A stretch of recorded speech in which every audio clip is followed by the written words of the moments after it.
Hello everyone and welcome back to another video on the channel. Today I'm going to be reviewing Extraction, which is the third video I've done in this all in a row filming of a bunch of reviews. I did Sergio and then I did the Willoughbys and now I'm doing Extraction starring Chris Hemsworth. And this is another producerial effort by the Russo brothers. It's not directed by them, unfortunately. It's just produced by them. And they had 21 Bridges last year, which I thought was just okay. I wish it had... It just, the premise of it seemed really over the top, and the action inside of it was so good, but everything else felt so far-fetched because it took place in such a real-life world with a real-life situation that it just didn't really work for me. And this movie does something kind of similar, but the saving grace of this is, it does have an over-the-top story, but the action is also kind of over-the-top as well. The problem is it's still set in a very real-world situation or setting that just kind of bogged it down for me a little bit, because there's something that happens at the introduction of Chris Hemsworth's character, which is also extremely cliched. He's drinking a beer, he's kind of quiet, and he does this cool one-liner, and then he jumps off a cliff into water that I'm not sure if you can jump off a cliff that far and survive. And just, well, I think the most far-fetched thing was when he jumped in the water, it just cut to him in the water at the bottom of it, like crossed legs and like meditating after he just jumped maybe like 100 feet down into this giant water pit. And so I'm not sure about that. You kind of find out pretty early on that this movie's going to be kind of over the top, but like I said, it still presents itself like it's taking place in the real world. There's even a scene in this movie where the main crime lord villain says, okay, we're shutting down the city, close down all the bridges and tunnels and everything so this guy cannot get out of here with this kid.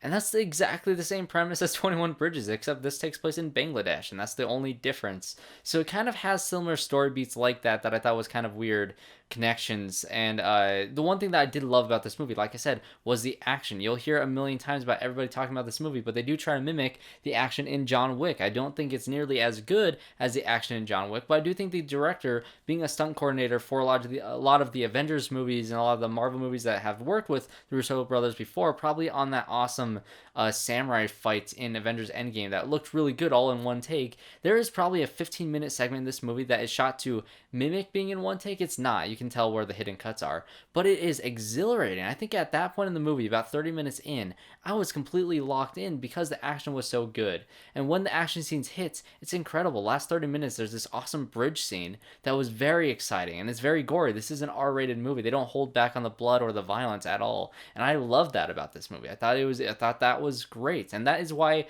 I kind of put this above 21 Bridges for me. Even though 21 Bridges had a lot of really good action and some really good performances, I think the story in that one really held it back, where this one kind of embraced the fact that it's over the top and the fact that Chris Hemsworth is playing a mercenary that is just kind of, he's not invincible. He does get beat up quite a bit and he does get injured, which I also really liked about this movie, but he's kind of a superhero. He's flying around, he's killing a bunch of guys just by himself single-handedly, and you're like, okay, that's not really realistic at all, but they do set it up by him jumping off a cliff at the beginning of the movie into water. So I guess it kind of works in that weird way where it's almost just barely dipping its, I don't think it's dipping its toe. I think it's sticking one entire leg in the water of over the top. I think they're halfway there, but they're not fully going for it because it does take place in a more realistic world, which, like I said, those tones kind of conflict every once in a while. And I do think another big problem I have with this movie is the characters. I don't really know much about Chris Hemsworth's character until the halfway point, and even then, about halfway through the movie, which I looked at the time code, it was pretty much halfway through the movie where you find out anything about this guy. You still don't find out much about him at all, and so you don't really care, or you're not as invested into him as you are with some of these side characters. I think the most intriguing character in this movie is played by Randeep, Hooda, who plays SAJU, and he is kind of he's not really, I'm not sure if he's a mercenary, but he's a badass character who's kind of going against Chris Hemsworth, and Hemsworth fights a lot of faceless goons in this movie, but one guy is kind of going after him throughout the entire thing, and he's in a very cool just situation to begin with in this movie because he is supposed to be getting this kid back for the crime lord that he's working for, because it's two separate crime lords and one of the sons were stolen, and so this guy needs to go get the son back. So he's also trying to protect this kid, as well as Hemsworth is trying to protect this kid. But the reason why this guy is doing it is because if he doesn't, this crime lord might kill his wife and children, and you actually find this out really early on in the movie, and you care about him because, and the fact that he's going against our main character and he's kind of a villain of this movie makes him very, very interesting. I loved this character. I thought he was a great actor. I really enjoyed his entire performance in this movie, and he was by far the most interesting character. There's also this kid in the movie that was working underneath the big evil crime lord. Like I said, there's two crime lords, but the big evil one, the kid working under him, he was just kind of like, he didn't want any of the other kids to get hurt or die, so he kind of had to take it upon himself to kind of join this terrible situation. And I wish they delved a lot more deeper into this character. I thought it could have been a lot more interesting if we found out more about him. He's in it sparingly. He's in it towards the beginning, and then he pops up back in the middle, and he shows up at the end.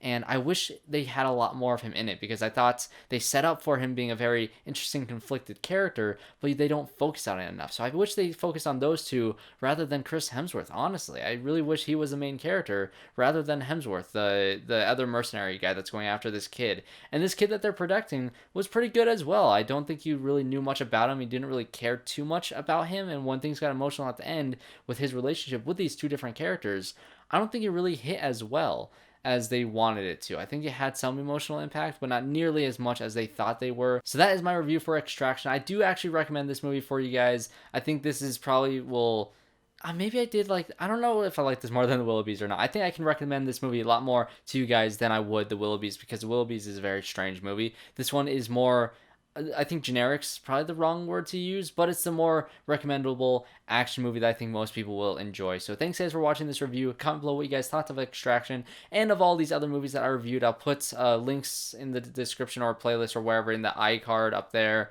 So thanks guys for watching. Subscribe to the channel, like, comments below, all those things, and I'll see you all in my next one.